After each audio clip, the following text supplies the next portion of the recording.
Oi, pessoal, tudo bem? Como eu tinha dito na aula anterior, nós vamos estudar agora um pouquinho mais as linhas de transmissão sem perdas. O que caracteriza uma linha de transmissão sem perdas? É uma linha feita com condutor perfeito, condutores perfeitos, então a resistência por unidade de comprimento é nula, e também esses condutores estão separados por um dielétrico perfeito. A condutância por unidade de comprimento é nula. Tá? No caso de uma linha geral, nós temos aqui a expressão geral para a constante de propagação. Se a linha for sem perdas, R é zero e G é zero, consequentemente, a constante de propagação γ é dada por essa expressão, que é um número imaginário puro, ou seja, a parte real é zero. Alfa igual a zero, a constante de atenuação é nula, apenas a constante de fase é diferente de zero.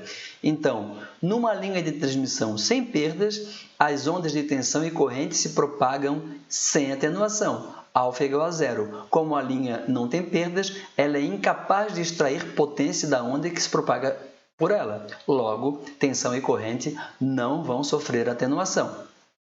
E quanto à impedância característica de uma linha sem perdas? A expressão geral está aqui. Para uma linha sem perdas, R igual a zero, G igual a zero, corta Jω com Jω também, e eu chego à conclusão que para uma linha sem perdas, Z0 igual a raiz de LC é um número real e também independente da frequência. O que significa uma impedância característica real? É um número real, certo? O número real positivo, então, é um número que tem fase ângulo zero. Consequentemente, numa linha de transmissão sem perdas, as ondas de tensão e corrente estão em fase tanto no espaço quanto no tempo. É exatamente análogo de um meio sem perda.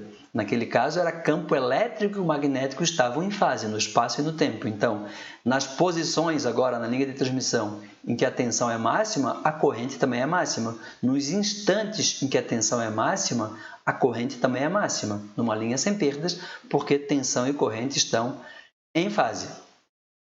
E se eu coloco uma carga nessa linha de transmissão sem perdas? Tá? Então, aqui eu estou representando uma linha de transmissão terminada numa impedância de carga ZL. Então, Z0 representa a impedância característica da linha, impedância Z0, impedância de onda, e ZL é a impedância da carga, a relação entre tensão e corrente nos terminais da carga, certo? ZL pode ser medido usando o medidor de impedância, Z0 não é tão simples assim. Bom, o coeficiente de reflexão, por definição, é a tensão refletida dividida pela tensão incidente. Eu agora utilizei uma notação mais simples, tá? Coloquei ref de refletida e inc de incidente, acho que é mais fácil de associar, sem usar uma notação mais complicada. Nós já tínhamos visto, então, que é a impedância para onde a onda vai, menos a impedância de onde ela vem, dividido pela soma. Então, é ZL menos Z0, dividido pela soma. Esse é o coeficiente de reflexão. O coeficiente de onda estacionária, nesse caso, relativo à tensão, então tem um V aqui de voltage, tá? É tensão nos pontos de interferência construtiva dividido pela tensão nos pontos de interferência destrutiva, V máximo sobre V mínimo. Então, é onde a onda incidente e refletida se somam em fase, dividido pela onda elas se somam com fase oposta. Então, é um número que varia entre 1 e infinito, e a gente já viu que é um número real. 1 quando não tem reflexão, infinito quando tenho reflexão total. Quando eu tenho reflexão total, eu tenho uma onda estacionária pura na linha. Aqui eu tenho um exemplo para uma linha de transmissão. A tensão incidente é de 1 volt e o coeficiente de reflexão é 0,3. Então, é reflexão parcial sem inversão de fase. O meu γ aqui é positivo, então eu não tenho inversão de fase. A tensão refletida é o produto dessas duas grandezas, resulta em 0,3 volts. Então, eu tenho uma onda de 1 volt. Agora é 1 volt, é tensão, não é 1 volt por metro, é tensão mesmo. 1 volt indo para a direita e uma onda refletida de 0,3 volts vindo para a esquerda. Quando elas se somam em fase, eu tenho 1 volt mais 0,3 volts. Eu tenho 1,3 volts. V máximo é 1,3 volts.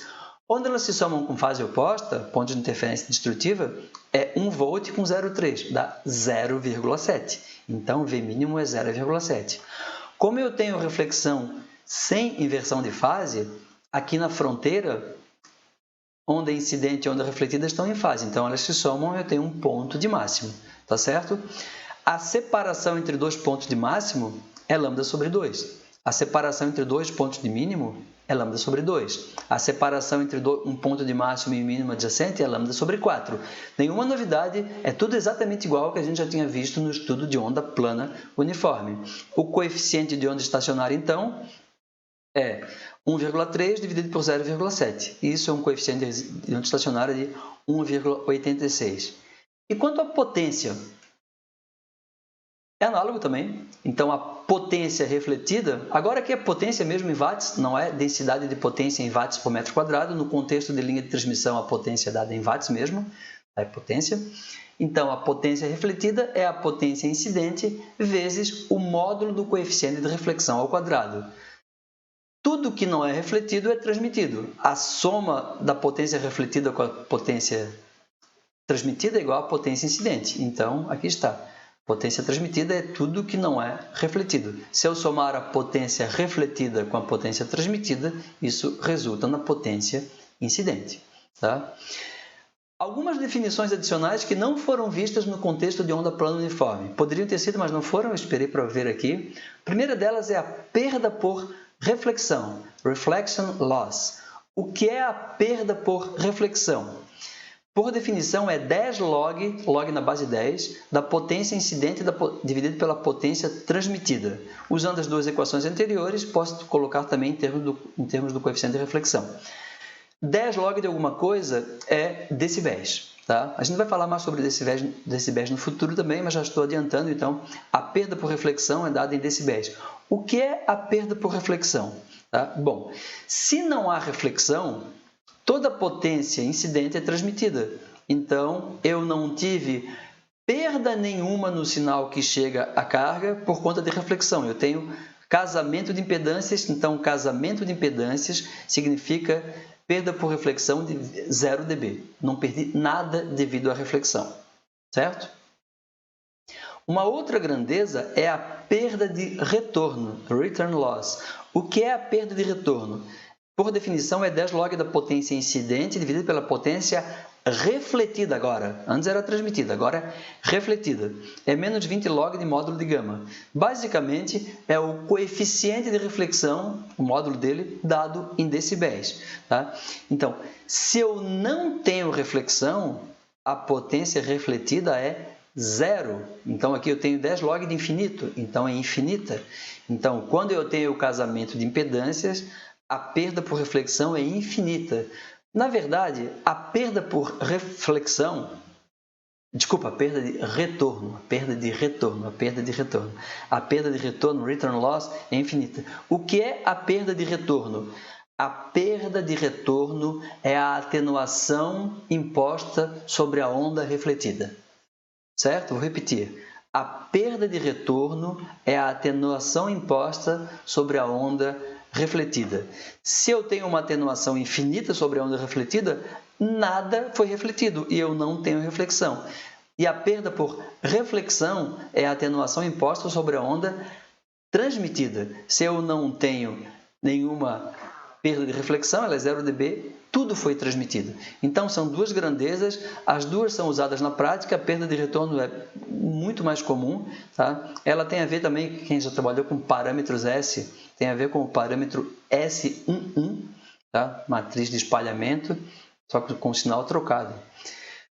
Bem, vamos mostrar uma tabela aqui que relaciona o coeficiente de onda estacionária. Então, a primeira coluna tem 1, 1,1, 1,2, 1,3, valores do coeficiente de onda estacionária. Na segunda coluna, eu tenho os valores da perda de retorno em decibéis. E na terceira coluna, a percentagem da potência incidente que foi refletida. Então, eu tenho uma associação direta entre eles, né? Para cada, por exemplo, o que significa o coeficiente de onda estacionária igual a 1? Significa que eu tenho uma perda de retorno igual a infinito. Nada foi refletido. Então, a potência refletida é 0% da potência incidente. Nesse caso aqui é casamento de impedâncias. Em sistemas de telecomunicações e eletrônica é o que se busca. Tá? Aqui tem outro valor bastante comum. O que significa um VSWR, um coeficiente de onda estacionária de 1,5? Significa que eu tenho um coeficiente de reflexão, um módulo igual a 0,2, isso corresponde a uma perda de retorno de cerca de 14 decibéis. Tá? E isso implica em 4% de reflexão da potência. Então, para um VSWR de 1,5, eu tenho 4% de potência refletida, consequentemente, 96% de potência transmitida. Esse valor aqui é bastante usual em sistemas de telefonia celular. Aceita-se sistema de telefonia celular ou recepção de TV também, em vários sistemas em que a potência não é muito elevada, alguns watts, dezenas de watts, aceita-se um VSWR de até 1,5, uma potência refletida de até 4% da potência incidente. Já em transmissão de TV, por exemplo, eu estou numa estação transmissora de TV, eu estou transmitindo 20 kW ou de rádio, aí nesse caso o casamento tem que ser bem melhor, o coeficiente de onda estacionária tem que ser muito mais próximo de 1 e a potência refletida próximo de 0. Refletir 4% de alguns watts não é tão grave. Refletir 4% de milhares de watts, eu posso refletir de volta para o transmissor e queimar o transmissor. Então, isso aqui é aceitável em potências de alguns poucos watts, certo? Aqui tem um outro exemplo. Um coeficiente de onda estacionária igual a 1,9. 1,9, cerca de 2 aqui, tá? Corresponde a aproximadamente 10 dB de perda de retorno e cerca de 10% da potência refletida. Esse valor aqui também é bastante usual e utilizado em projetos de antenas e dispositivos de baixa potência, celulares, GPS, etc. Aceita-se um coeficiente de onda estacionária de até 1,2, até cerca de 2. Tá? Ou seja, se aceita-se até cerca de 10% de reflexão da potência. Tá? Acima disso já começa a tem muita reflexão. Aqui tem um outro valor de VSWR de 3, mas aí já corresponde a uma atenuação, uma perda de retorno de 6 decibéis e eu já tenho 25% de reflexão da potência. Tá certo?